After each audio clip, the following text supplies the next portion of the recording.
ही निरंकार। बोल सतगुरु माता सुदीक्षा सविंदर हरदेव जी महाराज की जय। निरंकारी राजपिता जी की जय। मालिक का घर क्या बतलाऊं, जुबान नहीं यह कह पाती।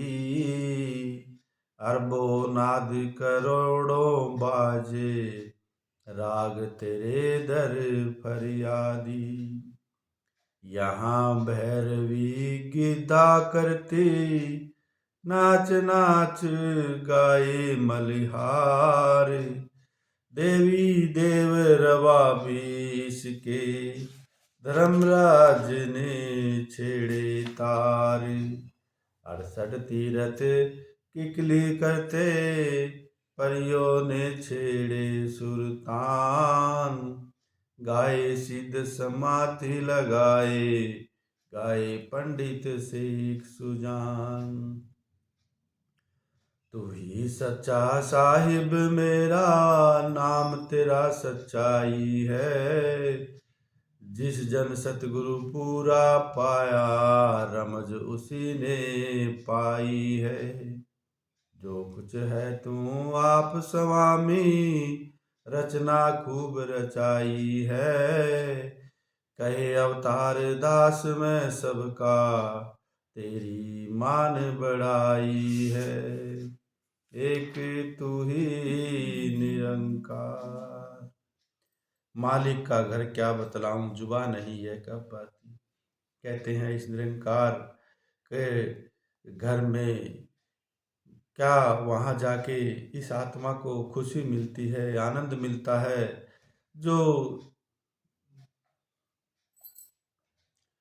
अरबों नाद करोड़ों बाजे, जैसे परमात्मा के इस निरंकार के धाम में हर पल उस मालिक का ही, इस निरंकार का ही गुणगान होता रहता है।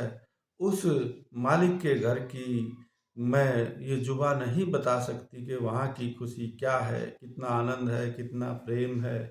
इसलिए कहते हैं गुरु महाराज जी कि जिस जन सतगुरु पूरा पाया, रमज उसी ने पाई। जिसके भाग्य में पूरे सतगुरु का मिलना हो गया, जिसने अपना जन्म मरण अपने सतगुरु की कृपा से अपनी आत्मा का मुका लिया है, असली घर को पहचान लिया है, रमज उसी ने पाई है। उसी ने उस अपने सतगुरु के बारे में, इस निरंकार के बारे में असली जानकारी मिल पाई है। जो कुछ है तो स्वामी आप स्वामी, रचना खूब रचाई है। फिर कहते थे कि जो कुछ भी ये रचना रची गई है, ये सारी की सारी इस संसार में, इस सृष्टि में, इस ब्रह्मांड में जो सुंदरता है, ये सारी की सारी इस निरंकार प्रभु से ही है। ये मन में तब एहसास होता है जब पूरा सतगुरु हमको मिलके और एक एक ज्ञान की बात एक एक पूरे तरीके के साथ हमको समझा देता है। हमारे मन में वो बात बस जाती है, तू ही सच्चा साहिब, तेरा नाम सच्चाई है। फिर यही इस निरंकार, इस मालिक, इस प्रभु के सिवाय सच्चा और कुछ है भी नहीं। बाकी तो सब परिवर्तनशील है। जो कुछ है तुम आप स्वामी, रचना खूब रचाई है। कहे अवतार दास में सबका, तेरी मान बढ़ाई है। फिर कहते हैं सतगुरु महाराज जी कि मेरी मान बढ़ाई नहीं, इस निरंकार की मान बढ़ाई है। जितने भी इस बड़े की मान बढ़ाई करोगे, उतना ज़्यादा हमारे मन में सुकून शांति चैन बनता चला जाएगा। इसी के लिए गुरु महाराज जी बार बार कहते हैं कि हे इस आत्मा के असली घर की पहचान करो।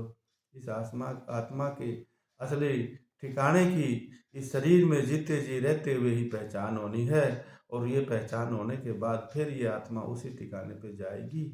इसलिए उसके लिए हमें दिन रात खूब मेहनत लगन के साथ भक्ति करनी होगी। मालिक का नाम जपना होगा, सुमरन करना होगा, तभी हम इस अनमोल शरीर का मोल डाल पाएंगे।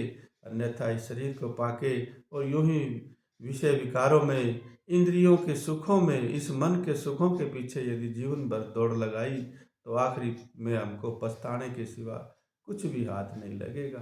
इसलिए हर सांस का मोल डाले, मालिक की भक्ति के नाम की कमाई इकट्ठी करे, भक्ति के बीज बोए इस शरीर में, तो फिर भक्ति का बीज बोएंगे तो फिर फसल भी फिर मोक्ष की ही, भक्ति की ही फसल पैदा होगी। इन्हीं विचारों के साथ प्रेम से कहिए धन निरंकार जी।